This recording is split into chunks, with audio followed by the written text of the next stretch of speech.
Marshall Masters is an author, a publisher, an internet radio host, former CNN Science Features news producer, and an author of several books. So, Marshall, are you there? Yep. All right. Welcome to the show, my friend. Well, it's a pleasure to be here. Great. Hey, man, I was not even aware of the Kolbrin Bible until I started reading some of your material, and it's fascinating. Could you kind of bring us up to speed on where the Kolbrin Bible came from and how it kind of reemerged on the scene where we can now read about it and learn about it? Sure. The Kolbrin actually is the inception of this ancient text, which is a secular anthology, and there's probably a few hundred authors in it, and it goes back to the days right after Exodus. And the first part of the Kolbrin Bible was originally called the Great Book. It was written by the Egyptians. That was something they did just right after Exodus, and what they were trying to do is they were trying to find the one true God of Abraham, because Exodus for the Egyptians was worse than 9/11 for us. With 9/11, we took a real bad military hit, but we still kept our faith, whereas the Egyptians took a bad hit and lost their faith in their pantheon of gods. And so that was the big shift towards monotheism. And they sent out their scholars and scribes to the furthest reaches of their trading realm, and they were interviewing the wisest of the wise, and they were looking for clues. And it gives us a huge story that's an alternate voice to the one we have in the Torah, or Old Testament, and it is the history of that event according to the losers, whereas the Torah is the history according to the winners. And there are some very big notable differences. First off, what we're told by the Egyptians is that Pharaoh slaughtered better than half of the Jews on the Red Sea, on the land bridge, and that was well over 300,000 people. And but that Pharaoh also died. Afterwards, they were invaded from the south. And another thing they tell us is that the 10 plagues of Exodus were part of a global catastrophe that was caused by the flyby of what we now call Planet X. The Egyptians called it the Destroyer. And there's also a lot of similarities between the two accounts. One that I find particularly interesting is the fact that both the Hebrew and the Egyptian accounts intentionally omit the name of the Pharaoh of Exodus. And so I think that was something that it was an understanding between Moses and the family that he had loved and grown up with in Egypt, that their names would not be, have an ignominious end, if you will. I understand. So do you believe or not think that it was Ramses II? There's nothing that actually, Ramses II came afterwards. There's absolutely nothing that backs up the belief that Ramses is. There's no archaeological evidence. It's just something that there are a lot of folks that think that, but there's nothing to back it up. I believe that Akhenaten, Nefertiti, they came with the Sun Pharaohs. Yes. And if they had been successful in moving Egypt towards monotheism, then I think the world would have been different today, because under Ramses, actually, it was the end of imperial Egypt. Ramses rolled the clock back, went back to the old pantheon of gods, and from that point on, it was a downhill slide for Egypt. They lost their imperial power. That's one of the reasons why the Kolbrin Bible became so endearing to me, is that it's not only tells us about these events so that we can understand, and I mean, the descriptions are like man-on-the-street interviews. They are very prescient. There's no, Uchki-Kuchki shot the arrow in the sky thing. I mean, they're talking about ablating impactors and all of the different plagues, but in very precise detail. It's stunning how much they offer, but at the same time, it gives us a phenomenal insight into the spirituality of humanity during the time of Exodus and during the time of Jesus. And what you find in the Kolbrin, what endears it to me, is that we actually, hold on to the edge of your seat here, but back then we were spiritually ahead of the game. The Dark Ages were really, really dark. And we are barely pulling up our bootstraps, in the Renaissance. We're still in the Renaissance. Mm-hmm. We lost a lot. When you see that, because the tolerance of the ancients, if the ancient Egyptians who wrote the first 6 books of the Kolbrin saw what was going on today, they would be shocked. First off, they actually prophesied the emergence of Islam, and they were very specific about Islam. They said a faith will enter into the 4 corners of the earth, promising, talking peace and bringing war.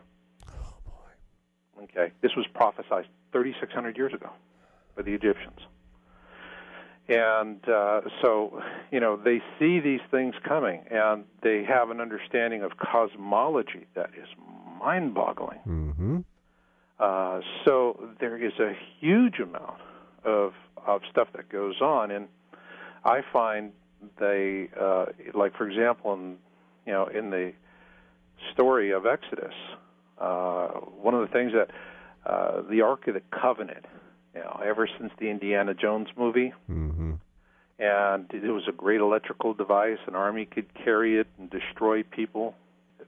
When you look at when you compare and contrast the 2 stories of Exodus, one from the victor point of view in the Torah, or Old Testament, and that of the loser in the Egyptian account. And also keep in mind, the Egyptian account reads pretty much like the 9/11 Commission report. It mm-hmm. had to answer those really tough questions, Sure. like how did we get our tuchus kicked so bad? Yep. And how do we prevent this from happening? So it was a very brutal assessment. Yeah, there was some annoyance. Those doggone slaves, boy, they pulled it on us. Mm-hmm. So there's a little tinge of bitter grapes in there, but it's still very straightforward in the way they're talking about it. And what we're told is that the Egyptians, when Moses had the Hebrews ask for gold and silver, mm-hmm. they didn't have to ask twice. They just the got it. Egyptians fell over themselves, giving them everything. Right, because they feared the God of Abraham. Marshall, take us to the Exodus and how the Colbrin Bible's version of the Exodus differs from the one that we are all accustomed to. It varies in terms of the motivations that are involved. And, the Torah tells us that the plagues of Exodus were caused as a punishment upon Pharaoh for being hard-hearted, right? Mm-hmm. And what we really learn is that the plagues were caused by a natural, and it was a part of a global cataclysm that lasted for months. As a priest prince of Egypt, Moses had access to things. I mean, he wasn't just a prince. A priest prince is like a general, and a prince would be like a colonel, in the difference, if you mm-hmm. want to think about it. Mm-hmm. He had access to not only the best schooling, he had the best military training, full access to state secrets, which would include ancient histories, prophecies, and devices. Not only that, he would have the knowledge of how to interpret those histories and prophecies and how to use those devices. Mm-hmm. So when he left Egypt, he left with a wealth of information. And he knew the harbinger signs of the destroyer's return. And he also knew that this would put such pressure on imperial Egypt to maintain control. You have granaries and you have armies, but you only have so much. Right. And you've got to take care of your core populace. And so at that point, feeding and controlling your slaves becomes a really expensive thing. In these times, back in the times of Moses, the 10 plagues that were caused by the destroyer put a whole lot more pressure on Egypt. And he understood that. And as the old saying goes, in chaos is opportunity. Mm-hmm. So he availed himself of the chaos to get his people out of bondage. And Moses, to me, is a very tragic figure when I look at the 2 different books, because on one hand, he was raised by a family that loved him unconditionally. He had the best of the best. He had anything. Yes. And yet, here he has his people. And, being that they had been as slaves for so many generations. I'm sure they were contentious and difficult people to deal with, but they were nonetheless his people. And so here he had, as a patriarch, he had one motivation, and as a prince of Egypt, he had another, and the two were at odds, no different than during the American Civil War, when families would become terribly divided. One brother would go to fight for the Confederacy, and another one would fight for the Union. Yes. And then the family would just cry themselves silly, wondering, will our two beloved children cross bayonets on the field of battle? Well, that's exactly what happened at during the Exodus, during the Red Sea crossing, is what I believe. And when Moses left Egypt, he knew he needed precious metals, and the Egyptians turned it over. I mean, not only did they give gold and silver, which is what Torah says, they gave gold, silver, gems, copper. They gave all of their artifacts from their temples, of their gods. I mean, everything. Whatever the Hebrews wanted, they were free to take. They were just throwing it at them. And what was Moses going to use those precious metals for? Was that part of the mechanism?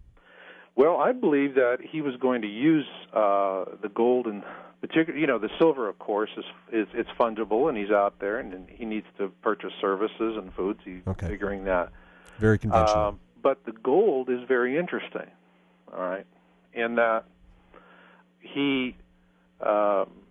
you're carrying all of this with you, and other than buying things, if you've got to carry it on your back, what's gold going to do for you? Well, in the case of this, I think that's where it comes to the Ark of the Covenant, because the Ark of the Covenant was made of the same wood that they use for the mummy cases, acacia wood, and it had the gold plating on the outside.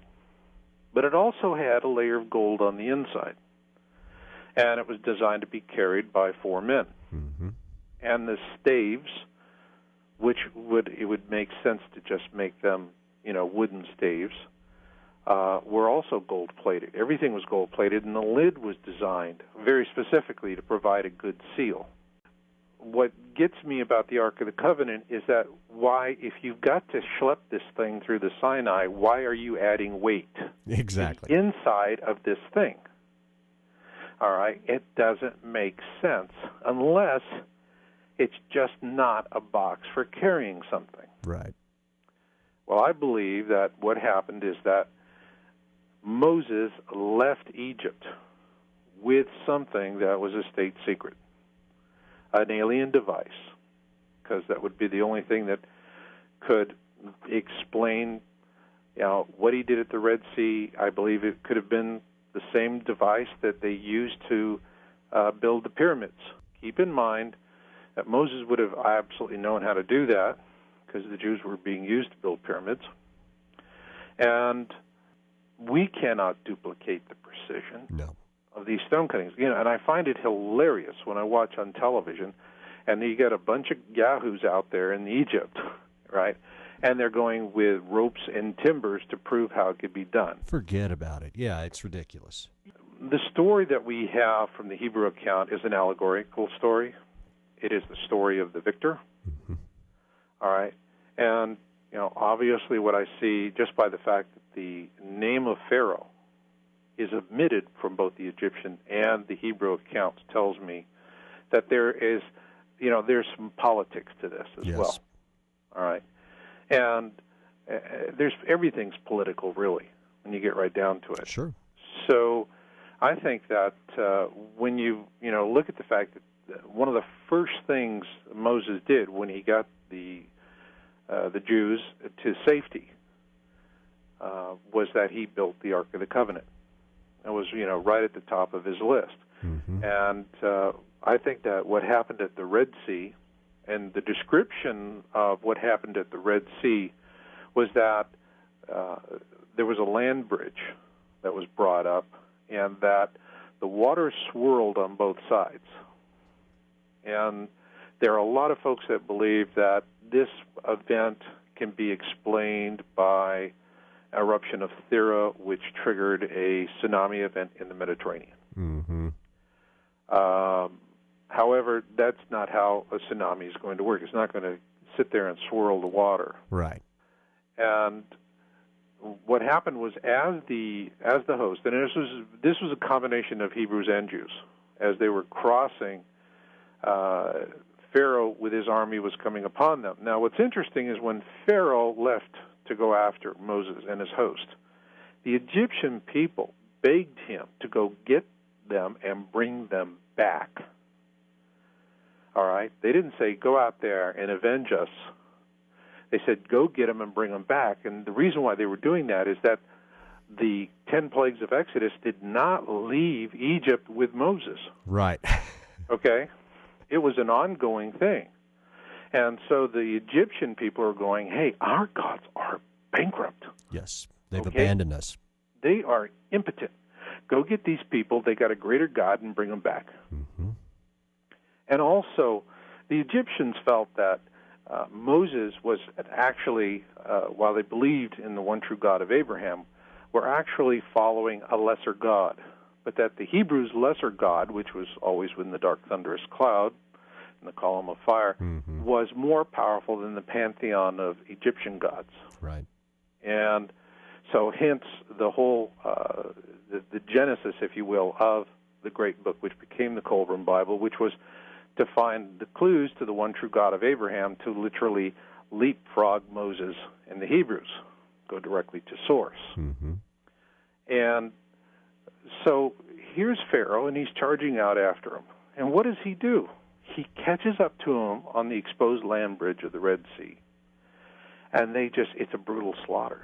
I mean, they're just hacking away like crazy. Mm. What happens is that the folks that are at the front of the column see this. And I mean, that's it. They drop everything, Sure. and they're all screaming, feet don't fail me now. Absolutely. They're Move on. booking them, baby. They're going, right? Well, for the folks at the back of the column, this is bad news. Not only do they have natural obstructions to deal with, now they got a whole series of man-made obstructions as well. Sure. So, consequently, Pharaoh is back there, and he is hacking his way through the back of the column. Now, is he hacking it just because he just wants to go slaughter some people? That doesn't make a lot of sense to me. What makes a lot more sense to me is he's trying to get somewhere. Mm-hmm. So he's just cutting a swath through those folks. He's whacking through those folks because what he's trying to do is he's trying to get up to Moses. Mm-hmm. Because Moses has something. And I think what happened was Moses used this device, this alien device, to part the waters. That's amazing. Was using it in the water and keeping the waters apart. Yes. And I can only imagine for poor Moses standing up there, and here is his brother, and he loves his brother. Hasn't seen him in a long time. Mm-hmm. Since coming back to Egypt, there was a long period there, but still, this is family to him. And his brother is killing his people. And this is when you have to make a hard call. So, it just reaches a point where Moses just turns the thing off. And that's it. The waters return. Pharaoh, most of his army, that's it. And they get washed away along with all the dead bodies of the people they've slaughtered. And that's it. Game over. Yeah. Now, after that, while Moses is then leading the host into the Sinai, what the Colbrin Bible tells us is that Egypt had a brutal invasion from the south. I mean, regionally, the word got out. Pharaoh got his yaya kick, okay? And so now you have the Sudanese and all these others, in south of Egypt, and they know about the granaries, they know about the treasuries, and they've been suffering the plagues as well, and, man, they invade. The pillage is on. Huh? The pillage is on. The pillage was on, and Egypt repelled the invasion, but that was an incredibly bloody event. And Egypt really was even more brutal than what happened in the loss at the Red Sea. And the Pharaoh that replaced, I believe that the Pharaoh that replaced the Pharaoh of Exodus came from the same family. And that he was, what we're told is he was more quiet, more studious, more introspective. And he's trying to, once once they had gotten through the crisis, he's really studying things and trying to piece this together and say, where do we go from here? Marshall, let me make sure I've got this correct. We're theorizing that when Moses left Egypt, he took this ET technology and it was encased within the Ark of the Covenant. Well, what I believe is that he took the gold and silver from Egypt, and this was used to create an ark that would serve a couple of functions. One, you have a device that has to be contained somehow, shielded. Now, gold is a phenomenal radiation shield. If it wasn't for gold, we could not put people into space. We could have not gone to the moon. We could not even think about sending people to Mars. And the reason why is NASA uses an extremely thin film of gold as a radiation shield. And another good example of radiation shield with gold, take a look at the cockpits of an F-16. It's got a big plexiglass bubble, and it'll have a golden tint to it. And the reason why is that they have gold that's talcum fine, and it's impregnated into the plastic itself because it's there to keep the sun from radiating the pilot so that they wind up with a face full of cancer. Mm-hmm. And so this is something that gold is very well suited to it. That is why I believe the Ark of the Covenant had gold layer on the inside, gold on the outside, and the acacia, which is very solid. It's a furniture wood, and excellent for that. And termites can't get to it. They don't like the taste of it, I suppose. Right. But also, the handles of the ark were likewise covered with gold, which I thought was interesting. All right, so the radiation shielding is complete.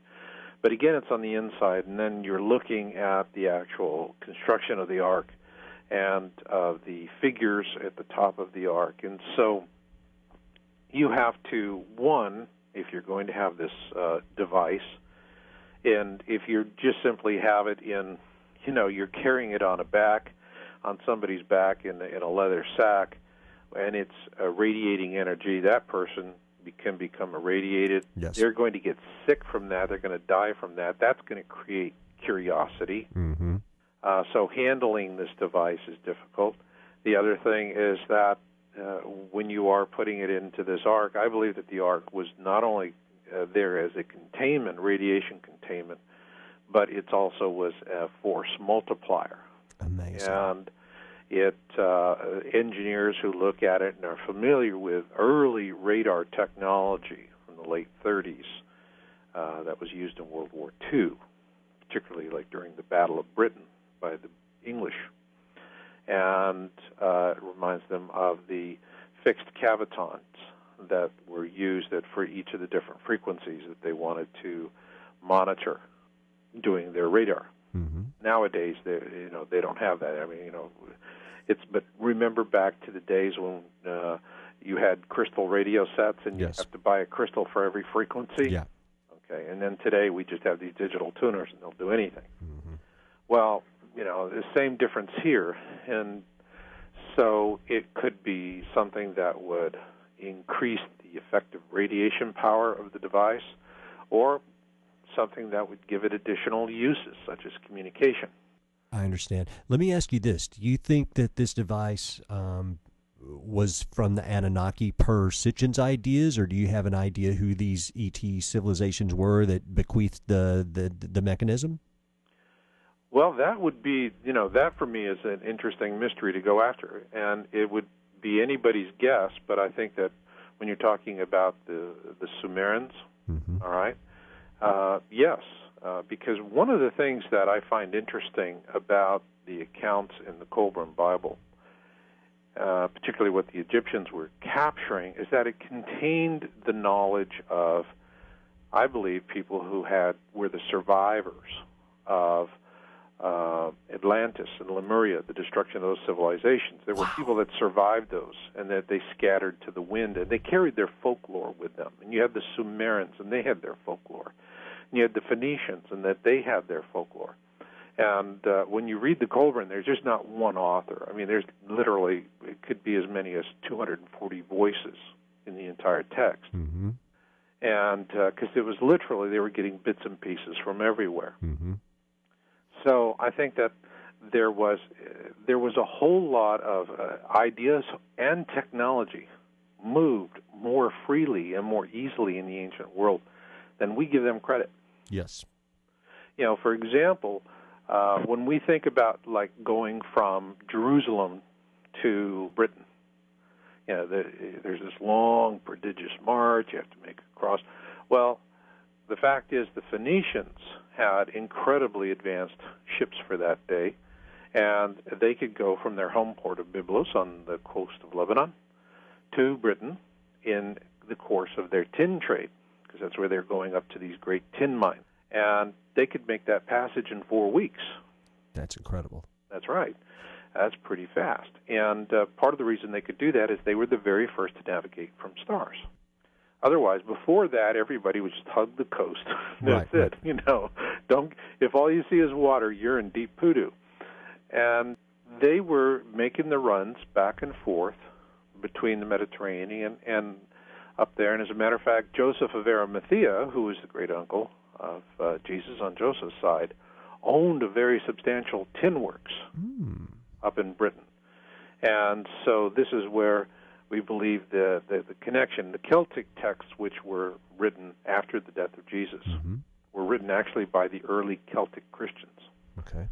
And they have two very extensive bibliographical sketches of Jesus with a lot of first-person quotes.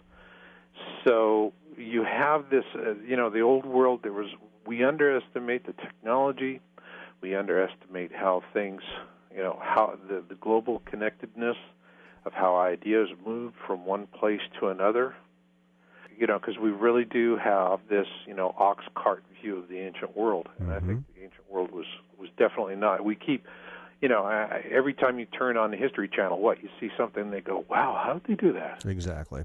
So we tend to underestimate it a lot. What I love about, the Kolbrin, again, is the philosophy that you see and how evolved the thinking was. I mean, there was, just to give you an idea, there was one little passage, one of my favorite, and it just simply says, man lives in God, God lives in man, that is all you need to know. Wow, that's beautiful. Yes.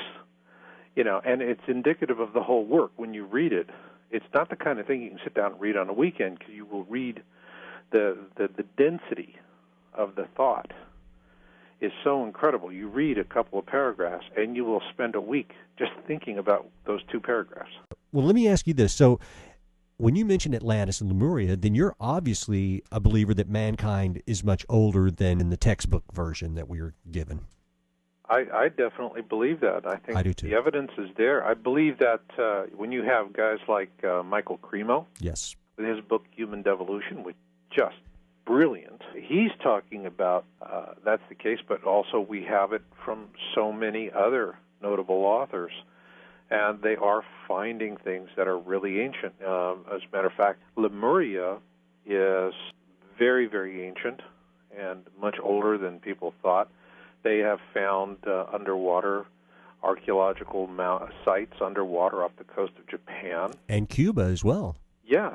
And there's in the Philippines, and I believe is on the west side of Luzon, they've got these Lemurian rice fields that were rice paddies that about 20-25% are still operational. And these were of magnificent, brilliant design. I mean, it was just a timeless design that they couldn't do any better. So, yes, the ancients go back. As a matter of fact, interestingly enough, the Colbrin Bible tells us that we are the second incarnation of human beings on the face of the earth. It tells us that this is our second time around, and that they're also the early world was very reminiscent of Tolkien's book. Really? Lord of the Rings, where you have all these different species. Of humanity. So. Yeah. And so we had different species, and it has its own Garden of Eden story. What I found really interesting was the This was the part that was right up in the front. Matter of fact, on the site, you can download a Look Inside PDF. And I put this one up there because for those that understand the cosmological issues of the Big Bang and will the universe eventually collapse back in on itself? And then expand again. And expand again. And, what it really is, the debate about right now is that what we do know, known matter, visible matter, constitutes a small percentage. Yes.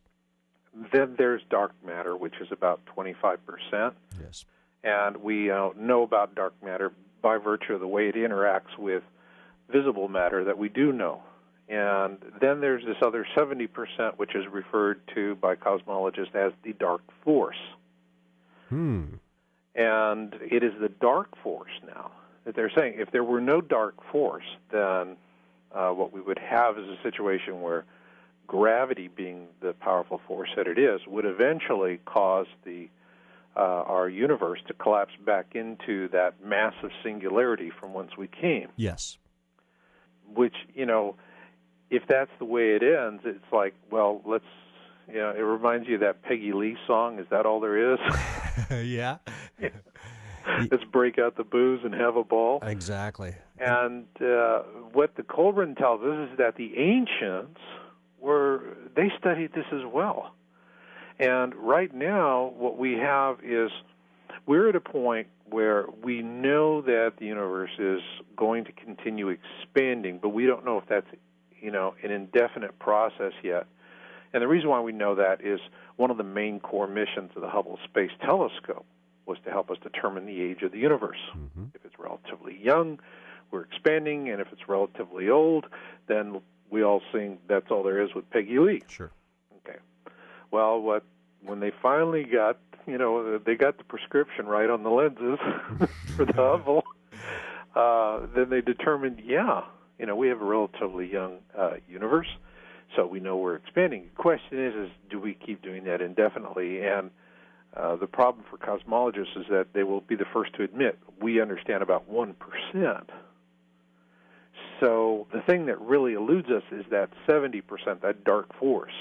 Well, what the Colbrin Bible, the ancient Egyptians understood, is that they tell us that the dark force, that unknowable part of the universe, is the physical body of God. It is God that is pressing us, and that we will continue to expand indefinitely, and that we will then, as we continue expanding, co-join with other universes and form entirely new celestial events.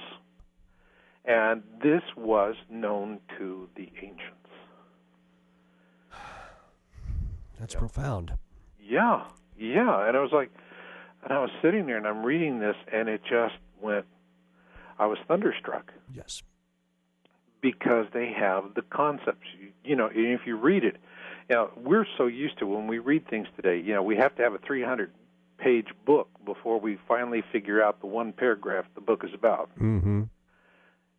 Well, it's like every paragraph of this thing is almost like reading a 300-page book. You read it, and then you just go off and you chew on it. That's amazing.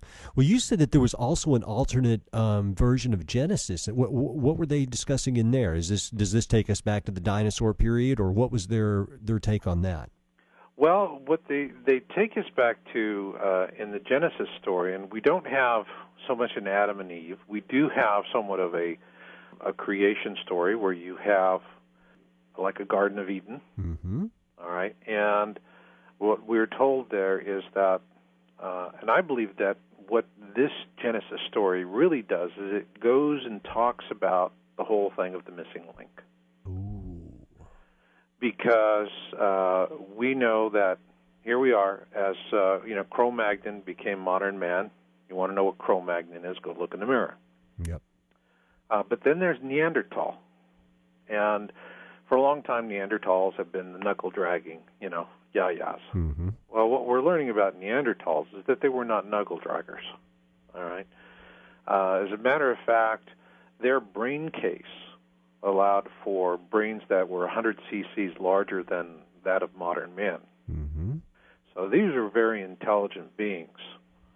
They just were not there was a difference in terms of their ability to spiritually grope the world. Okay.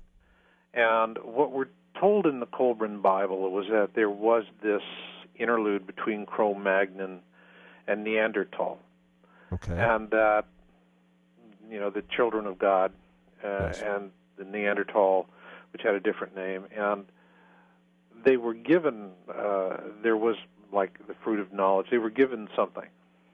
And this wound up becoming like a pestilence amongst them, and that's what caused essentially the end of the Neanderthals, from what I can gather from this ancient text. Wait, okay, let me clarify that. You're saying that a pestilence or disease or something was given to the Neanderthals intentionally to decimate them? No, actually, it was given by one of the women of the children of God, which we became. That's what the line we came out of, and she became involved with this Neanderthal, who was a very powerful, very intelligent individual, and that there was something. It's like some kind of beverage that they had, and it gave them a lot of knowledge. It gave them a lot of what we have that makes us capable, and so she shared that with the Neanderthal, and for them it was a shock to their system, and it caused a huge die-off. So there's a story there that does lend itself to explaining how come the Neanderthals just vanished. And could it be that the tree of knowledge was actually this beverage that the Neanderthals weren't supposed to have, or am I... Yeah, yes. And it parallels the Genesis story in the Bible. What do you think this beverage was? Some kind of psychoactive thing, or here again is the beverage just a metaphor for something else? That is the question. Honestly, is in my mind too. Yeah. I found that it was just the first off, it was just interesting, the two, and the other thing that comes to me and into my mind is that Neanderthal is something where this was humanity as was native to the planet, whereas modern man evolved out of what happened in Sumer. Yes. Marshall, when we left, we were talking about postulating the possibility of what this beverage was and the woman who would have given it to the Neanderthals. I want to ask you, does it ever seem, not unusual, the fact that we have this war in Iraq, and this is our second war in Iraq, does it ever seem unusual to you that the cradle of civilization is where we now find ourselves in this large, bloody war? And I think it's a shame. Yes, I do have that same feeling, and I'd like to do something. Would you like to hear the description of the Garden of Eden? Yes.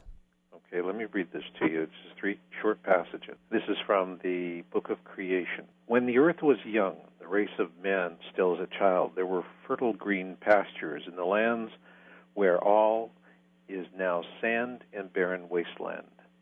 In the midst of it was a garden land, which lay against the edge of the earth, eastward towards the sun rising, and it was called Murrah, meaning the place of the garden on the plain. It lay at the foot of a mountain which was cleft at its rising, and out flowed the river of Tardana, which watered the plain. From the mountain on the other side ran the river Cal, which watered the plain through the land of Caladen. The river Nara flowed westward and then turned back to flow around the garden land. There's some mighty familiar geography here, huh? Sounds like the Tigris and the Euphrates, correct? Yes, and it was a fertile place, for out of the ground grew every kind of tree that was good for food, and every tree that was pleasant to the sight. The Fertile Every Crescent. herb that could be eaten and every herb that flowered was there. The tree of life, which was called glacier, having leaves of gold and copper, was within the sacred enclosure. There, too, was the great tree of wisdom, bearing the fruits of knowledge, granted the choice and ability to know the true from the false. It is the same tree which can be read as men read a book. There was also a tree of trespass, beneath which grew the lotus of rapture, and in the center was the place of power where God made his presence known. Time passed, and the children of God were grown strong and upright under the tempering hammer of God in earth. The anvil of God became more kindly. All was pleasant and food plentiful, but life palls in such places. For it is against the nature of man to flourish in these circumstances. Earth is not for pleasurable dallying. It is a place of teaching, trial, and testing. That's really powerful. And then the thing is that I find here's the connection with Neanderthal. There's one little passage. About the land of the children of God was the wasteland where Yoslings, called the children of Zumat, which means they who inherit death, dwelt. Amongst these, Namantagal, the wily hunter, was the most wise and cunning. He alone was unafraid of the children of God, and he alone dared enter the garden land. And this is where the fruit story comes in. Mm-hmm. So I believe that the Yoslings were the Neanderthals. Yes. Well, when you were describing the tree of knowledge, it almost sounded like a machine. It said leaves of gold and silver, I believe, something like that, and was with an enclosure. I mean, yes. To me, just my intuition, when you were describing that, I was almost seeing like a glass enclosure. I mean, it could have been a fence or something, but I just flashed on like some kind of glass. That's amazing. It is. And, when you think about it, gold and silver, if you look into a computer, we use gold and silver. Yes. If we're willing to accept the Bible, for its allegorical nature, and then we use it in conjunction with these other texts, then we start fitting together a very big picture and a very powerful picture. That it really says, hey, we are a very special species. Yes. And no, we just didn't climb out of the slime. No. And I do believe we are a bioengineered species. The thing that I never understand, Marshall, is when you're talking about evolution, why did we evolve as quickly as we did when other animals that existed at the same time didn't have the same acceleration of evolution? Well, I think part of that is, when you look at the number of species who have survived extinction, and the general characteristics of those species that survive are the ones that have some form of genetic predisposition, either it's dormant or active. Mm-hmm. But they have something that can handle the loss of territory, mm-hmm. of food sources, the ability to mate, and those that can handle that, all right, or are going to survive. And the ones that can't handle that change, the ones that don't have it in them to handle that change, do not survive. Yes. And so it's pushing them to the edge. I believe that as a species, we have this immense genetic pool of knowledge that's been gifted us mm-hmm. in our genome. And there's, it's called by some scientists junk DNA. Yes. We always have these wonderful pejorative terms for things we don't understand. Mm-hmm. And I believe that this junk DNA, which is 97% of our body, according to some, our genetics, we do know that this more properly called uncoded DNA does have the ability to interact and modify the behavior of known coded DNA. And in my book, Indigo, ET Connection. I was just about to ask you about that. Yes, and I believe that the Indigo children are not some freak of nature that popped up in 1940. I believe that they're here for two principal reasons. One is that there's a huge statistical push. We went into the beginning of the last century with 1 billion people in the world, and we're at 6 and counting. Yes. We have figured out, we're breeding like cockroaches, mm-hmm. okay?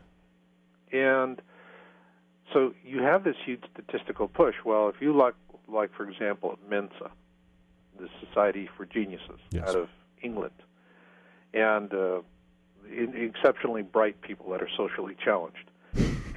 Yeah, that's right. And I can say that because I was in Mensa. And but in this small group, you have an even smaller group. And what makes them different is that they have the IQ of the Mensans. But they have something a lot of genius children don't have. They have an indomitable sense of self. Mm-hmm. very powerful, very instinctive sense of mission. They know who they are. They know where they're going. This is the big thing that differentiates indigo children from genius children. Mm-hmm. Genius children wind up often just leading lonely, miserable lives. Yes. Fortunately, because they are the oddballs. But the indigo kids are, they have a sense of mission. They're not material by instinct. Matter of fact, they shy away from that. They're more spiritual. They really want to find oneness with understanding everything that is about them and being one with the universe. Mm-hmm. That's the thing. And they have an instinctive sense of where to go and find things and where to look for things. And you think the indigos started emerging in the 40s? Is that what you're saying? I think they started emerging in the 40s because two reasons. One, we have a huge statistical push. I think indigos have always been around. Yes. Okay. We just now have, if you multiply the population times 6, you're just going to have more of an incredibly small minority around. Yes. To be noticed. The other thing is that it's the solar radiation, which we know drives genetic mutation. I think it's what's really triggering this effect. Yes. Actively. It's like making popcorn in a microwave. You put the bag in and you turn it on, and first you hear pop, pop, pop, pop, pop. Next thing you know, pop, pop, pop, pop, Mm-hmm. and it goes. And, of course, there's always the kernels at the bottom where you could nuke them until they're cold. They're never going to pop. Right. Well, I tell you what, we only have a few seconds left. Marshall, I hope that you will come back because I want to do a whole show just on the indigo children because that is a fascinating subject, and it's a hopeful subject as well. It is. I would love to do that because I think they're here. They're not here to lead us. They're here as pathfinders. And to me, the indigos are like, from the old Westerns, where you would have the grizzly guy who lived with the Indians and knew where to find things, and was a straight shooter. Yes. And I think that pretty much is the role of indigos. Well, that's a beautiful thing to leave it with. Thank you, Marshall, for coming on the show. Really appreciate it.